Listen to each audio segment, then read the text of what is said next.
Justin, we've all been to like the big city where there's the street vendors that, on the sidewalk essentially have like loads of goods that look like real products, but kind of everybody knows that these are fake, but maybe people buy them anyway to give the appearance that they're real, or for one reason or another, maybe they do think that they're real.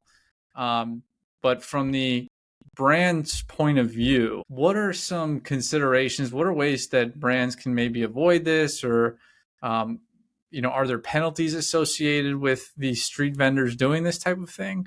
So this is a very hard thing to police against as a brand owner. And the bigger your brand gets, if it's the type of thing there are some companies that aren't really, it's harder for this to happen with.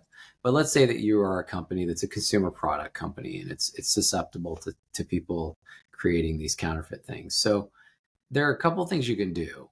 But the bigger you get, the more likely somebody is going to try to rip off your stuff.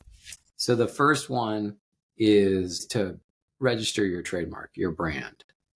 That gives you lots of remedies against people, even when it doesn't really hurt you. Like sometimes the problem is that some random street vendor does not on his own hurt Nike, right? Like it does. So you have extra damages that you can get through the trademark registration process. The next one is that nowadays you can register with Amazon. You can register your brand. Once you have a trademark registration, you can register with like Walmart through its online thing. TikTok marketplace, like all these different places have registration abilities. So you get your trademark registration, then you take it there, and then they'll help you police it.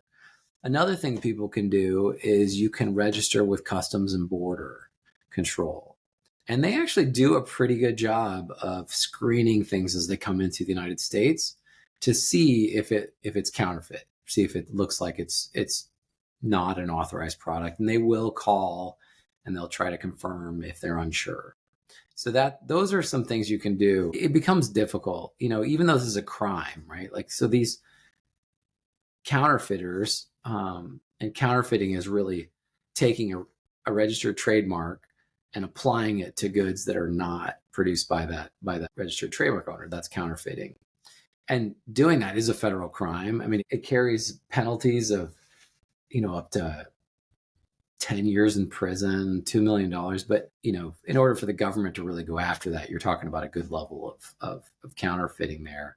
And on top of that, companies have their own civil remedies that they get, but it becomes really difficult to enforce these. I mean, there's just so much of it happening that you're trying to take these actions that can curb a lot of it to kind of suppress it without, spending a fortune on every little thing that pops up. So a lot of it becomes discretion.